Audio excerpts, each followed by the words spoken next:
એક વખત ગઢપુરની અંદર બધાય મહારાજને જમાડવા અલગ અલગ મિષ્ટાનો લાવ્યા, થાળ બનાવીને લાવ્યા, પણ જીવણ ભગતની પાસે તો મઠનો રોટલો હતો. હવે મનમાં મૂંઝાય કે બધાય મિષ્ટાન ને મેવા ને સૂકા મેવા લાવ્યા અને હું રોટલો કેમ કાઢું. પણ તનકી જાણે મનકી જાણે જાણે ચિત્ત કી સોરી, મહારાજ ક્યાં આપણેથી અજાણ્યા છે. એને વિચાર્યું મનમાં મહારાજે કે જીવણ ભગત મનમાં મૂંઝાય છે કે બધાએ હારા હારા થાળ બનાવીને લાવ્યા અને મારો રોટલો કેમ મહારાજને હું ખવડાવું.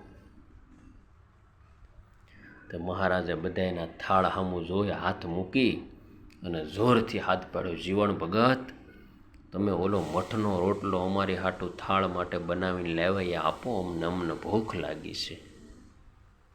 ત્યારે આખે સત્સંગ સભા જોઈ રહી અને મહારાજ હિતથી જીવણ ભગતનો મઠનો રોટલો જમ્યા અને થોડોક રોટલો વધ્યો જીવણ ભગતને મહારાજે પ્રસાદીને આપ્યો.